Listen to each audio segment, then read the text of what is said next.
Ibrahim Traoré estava prestes a subir na aeronave quando foi interrompido por uma notificação em seu celular. A mensagem, embora curta e formal, carregava um peso simbólico imenso. A França havia negado seu visto. A recusa, feita em tom gélido, não deixava dúvidas de que se tratava de um gesto calculado. Um golpe diplomático que poderia muito bem se tornar o estopim de uma nova união entre os povos africanos. A comitiva presidencial acabara de chegar ao aeroporto internacional de Ouagadougou. Sob o sol escaldante da África Ocidental, soldados perfilavam em postura firme, vestindo uniformes impecáveis apesar da umidade sufocante. Autoridades de diversos ministérios aguardavam na pista, em trajes formais e rostos tomados por expectativa.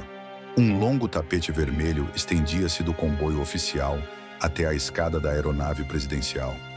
Um símbolo tradicional de protocolo cuidadosamente preparado para aquele momento histórico. Aquela viagem estava sendo planejada há meses. Era a primeira visita oficial de Traoré a Paris como presidente de Burkina Faso. Estavam previstos encontros com o presidente francês, ministros da economia e líderes empresariais.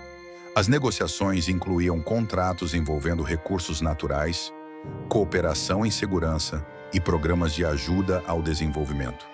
Para uma nação ainda lidando com as complexidades herdadas do colonialismo, um engajamento diplomático como esse era não apenas relevante, mas também extremamente sensível. Traoré desceu do veículo com a serenidade que já era sua marca registrada. Aos 34 anos, era um dos chefes de Estado mais jovens do continente africano. Subiu ao poder com um discurso centrado na soberania nacional. Uma promessa que tocava fundo em um povo exausto da interferência estrangeira disfarçada de parceria. O ministro das Relações Exteriores, Amadou Ouedraogo, se aproximou com passos rápidos. Seu semblante, geralmente inexpressivo, trazia agora uma tensão difícil de esconder. Estendendo o celular ao presidente, murmurou com cautela: "Senhor presidente, temos uma situação." Traoré pegou o aparelho e leu com atenção. Era um e-mail do Ministério das Relações Exteriores da França. Em tom ríspido, a mensagem dizia: "A República Francesa lamenta informar que o pedido de visto para Ibrahim Traoré foi negado com base no artigo 32 do Código de Vistos, por razões de segurança nacional. As reuniões previamente agendadas com representantes franceses estão, portanto, canceladas." Leu 2 vezes. Manteve o rosto impassível. Ao seu redor, a cerimônia de despedida continuava normalmente. A banda militar afinava os instrumentos para tocar o hino nacional. Autoridades aguardavam para se despedir do presidente, sem suspeitarem da tempestade diplomática que acabara de estourar. "Quais são suas ordens, meu senhor?" perguntou Ouedraogo em voz baixa. Traoré devolveu o celular. "Nenhum anúncio por enquanto. Vamos para o salão VIP." Enquanto caminhavam lado a lado pela pista, mantendo a aparência de normalidade, seus pensamentos fervilhavam. Nunca havia acontecido algo semelhante. Uma ex-potência colonial barrando a entrada do presidente de sua antiga colônia, onde, inclusive, ainda detinha grandes interesses econômicos. Era uma afronta de proporções monumentais. E o timing da recusa, enviado no exato momento em que ele se preparava para embarcar, era claramente premeditado. Um movimento desenhado para maximizar a humilhação. No salão VIP do aeroporto, seus assessores e equipe de segurança já o aguardavam. Ao explicar o ocorrido, Ouedraogo foi direto. "Isso é uma retaliação pela sua decisão quanto à mina de urânio no mês passado."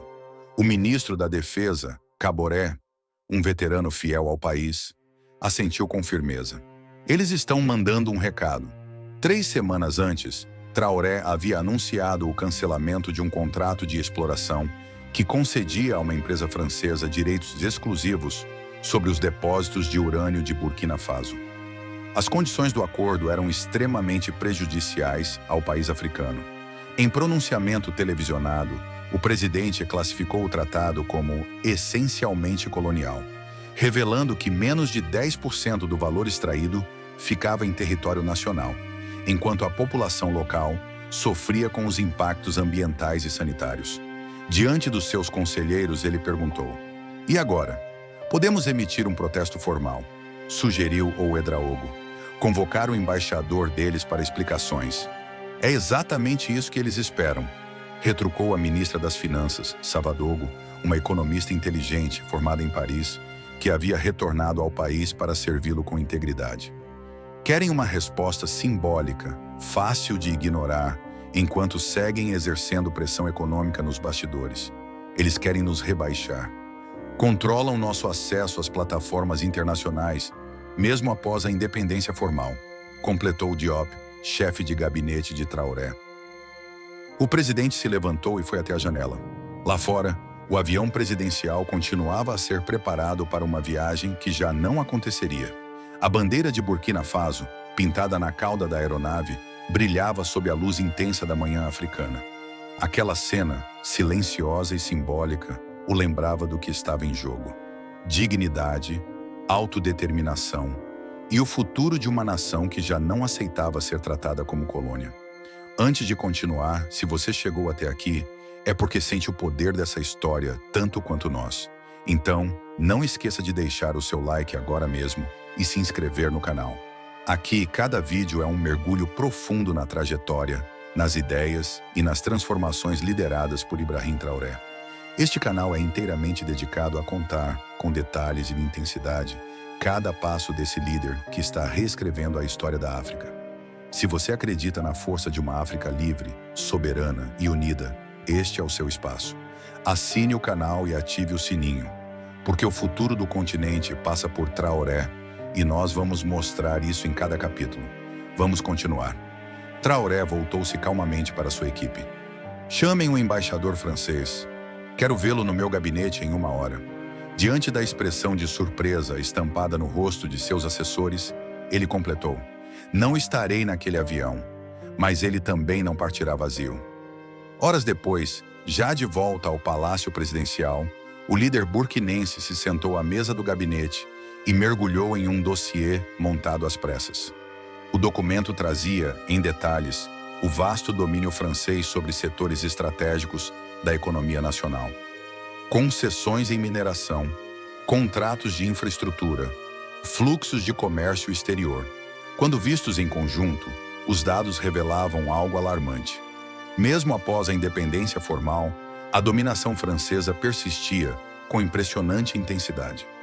Empresas da França controlavam 67% da produção industrial de ouro, 89% da exploração de urânio e ainda tinham participação majoritária nos setores de telecomunicações, bancos e transporte. Esse domínio econômico refletia diretamente no campo político.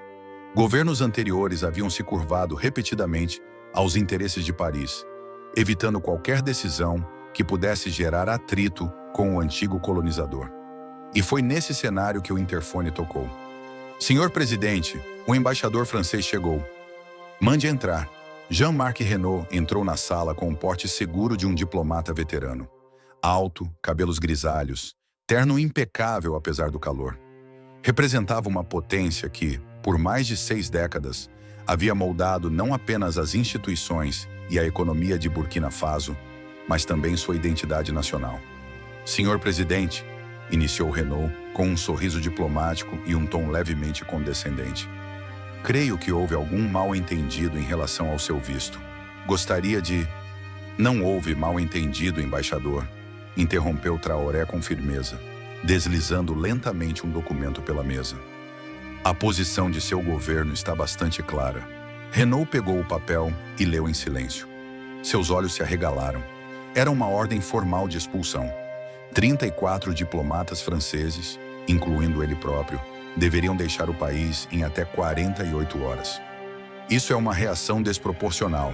Vai prejudicar nossas relações, protestou o embaixador, tentando manter a compostura. As relações foram prejudicadas quando o seu governo negou a entrada ao chefe de Estado de uma nação soberana, respondeu Traoré com calma inabalável. E essa expulsão não é uma retaliação, é uma medida de segurança. Se eu sou considerado uma ameaça à França, então, por lógica, a presença diplomática francesa representa um risco equivalente para Burkina Faso.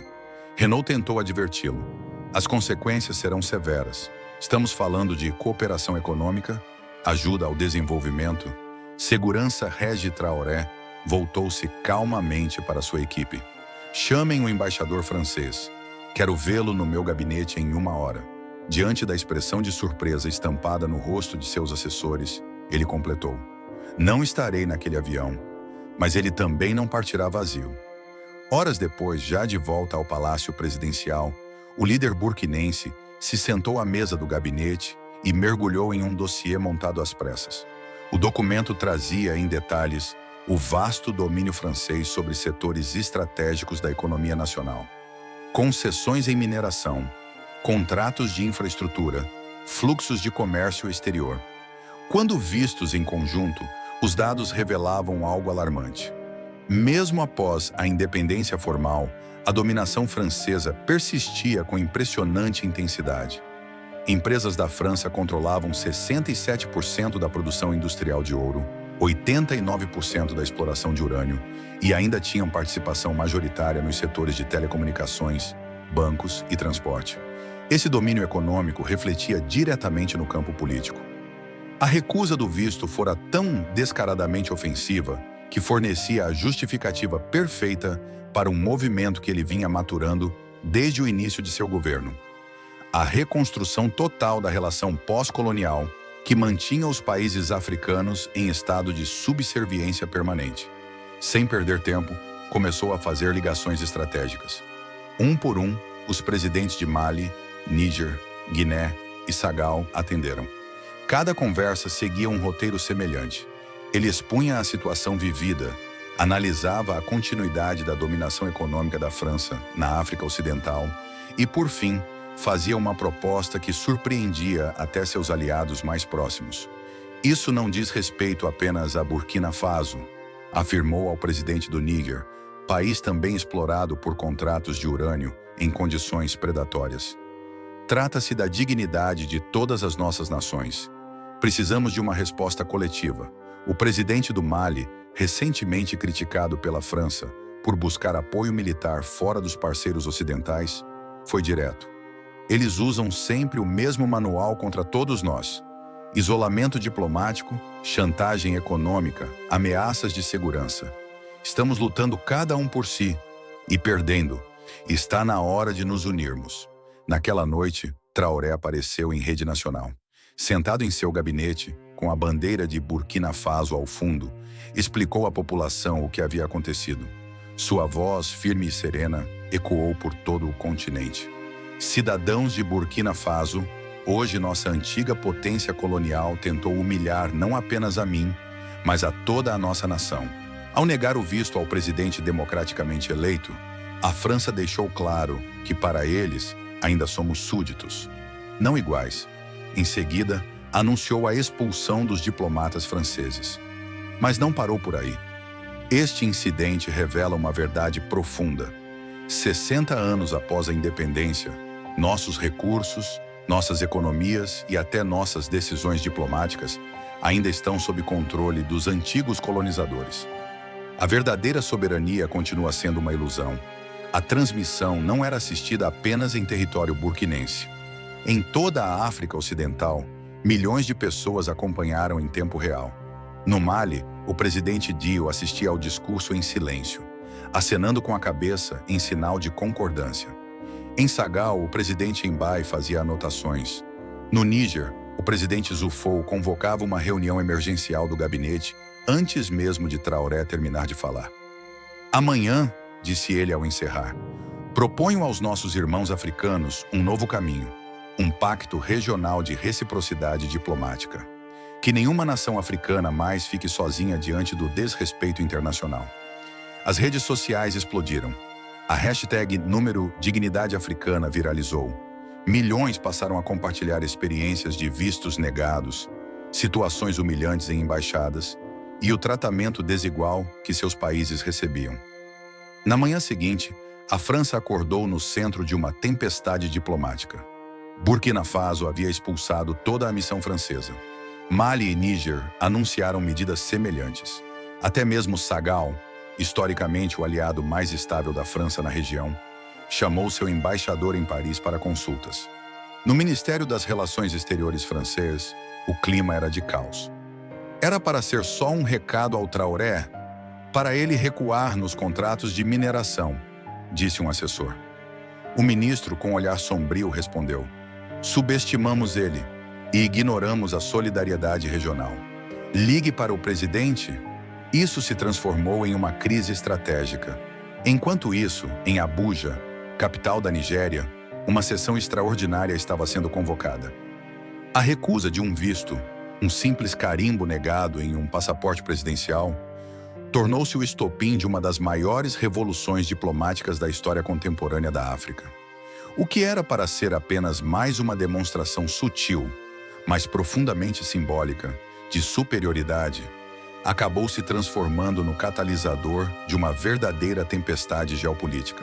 No coração dessa história, emerge uma figura que desafiou a lógica da submissão: Ibrahim Traoré, presidente de Burkina Faso. Sua resposta à negativa não foi imediata, tampouco impulsiva. Traoré compreendeu que não se tratava apenas de um insulto pessoal, mas de uma afronta ao orgulho nacional e à dignidade de um continente inteiro. Seu gesto, convocar o embaixador francês e, em uma reunião tensa, entregar-lhe pessoalmente uma ordem de expulsão, foi só o primeiro passo de uma estratégia meticulosamente articulada. Em menos de 48 horas, o mundo assistia perplexo a um movimento de ruptura com décadas de relações bilaterais assimétricas. A França, potência ainda profundamente enraizada no tecido econômico, reunido com líderes do Mali, Níger, Guiné e outras nações do bloco regional, Traoré lançou o que viria a ser chamado de Protocolo de Ouagadougou, uma proposta clara, prática e profundamente revolucionária. Cada medida hostil ou desrespeitosa, imposta a qualquer membro da Comunidade Econômica dos Estados da África Ocidental, deveria ser respondida com solidariedade continental. O princípio era simples: se tocam em um, tocam em todos. Mas o impacto dessa política ressoou muito além das salas de conferência.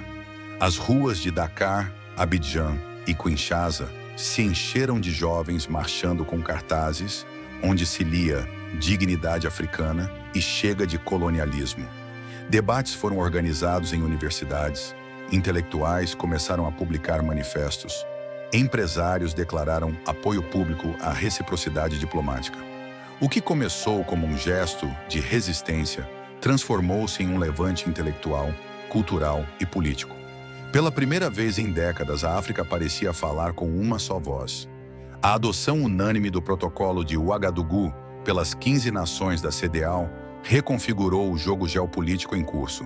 A França, habituada a lidar com estados africanos de forma isolada, via-se agora diante de uma frente unificada. Tentativas de minar essa coesão, como negociações bilaterais de última hora, falharam. O velho método da divisão e conquista já não encontrava espaço.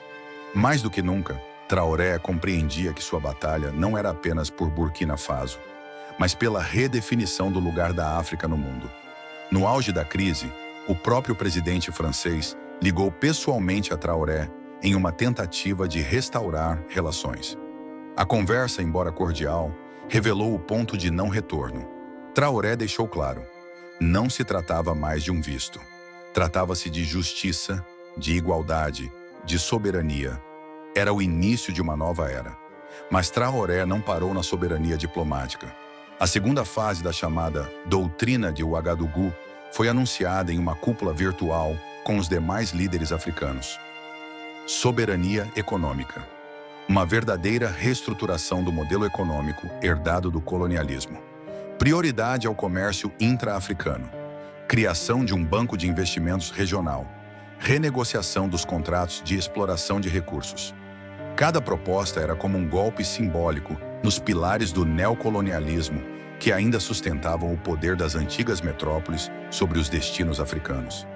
Enquanto a Europa reagia com apreensão, potências como China, Rússia, Turquia, Brasil e Índia aproveitaram a brecha e anunciaram seu apoio ao Protocolo de Ouagadougou. Não se tratava de substituir um colonizador por outro, como deixou claro Traoré, mas de diversificar parcerias e conquistar liberdade de escolha. A África deixava de ser objeto e tornava-se sujeito.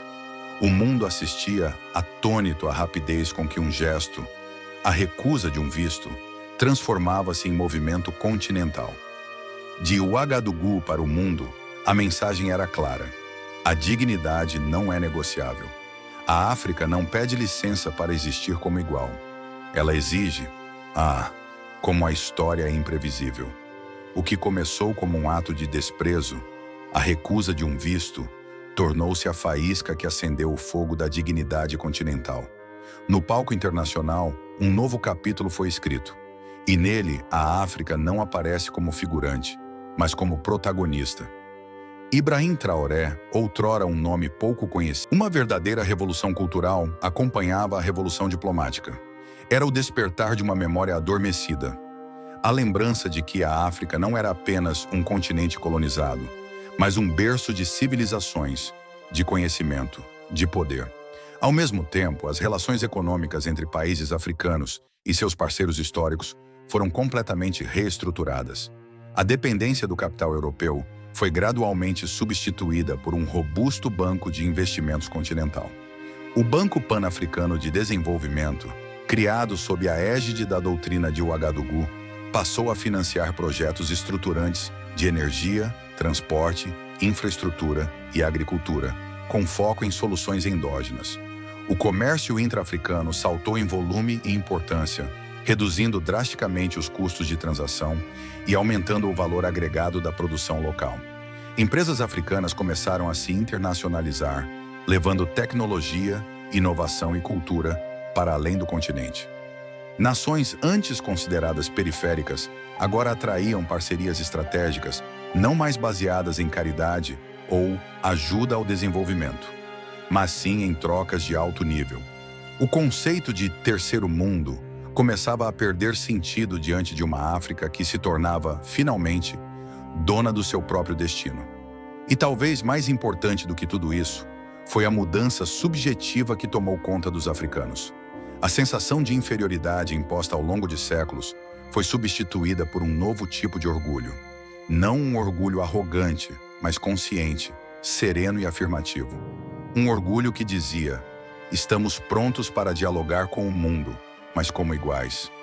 Não mais como súditos, nem como devedores históricos. Na ONU, blocos africanos começaram a apresentar resoluções conjuntas. Na OMC, as negociações passaram a levar em conta as prioridades regionais africanas. Em fóruns internacionais, a presença de Traoré era recebida com atenção, não mais como o líder rebelde de Burkina Faso, mas como o arquiteto de uma doutrina que estava transformando a maneira como o mundo se relacionava com a África. E nesse novo contexto, a recusa de um visto virou símbolo. Um documento que deveria impedir uma viagem se transformou no passaporte para uma nova África. Não foi a burocracia que derrotou Traoré, foi ele quem derrotou a burocracia das mentalidades coloniais. E o mais extraordinário, não o fez sozinho. O protocolo de Ouagadougou só foi possível porque encontrou eco nas vozes, nas lutas e nos sonhos de milhões de africanos espalhados por todo o continente. Uma geração inteira viu, pela primeira vez, que a dignidade pode ser resgatada com coragem, estratégia e união. A história, então, seguirá lembrando desse momento não apenas como uma disputa diplomática, mas como o nascimento de um novo paradigma. E quem sabe, um dia os livros escolares contarão que a recusa de um visto não impediu uma viagem, mas iniciou uma revolução.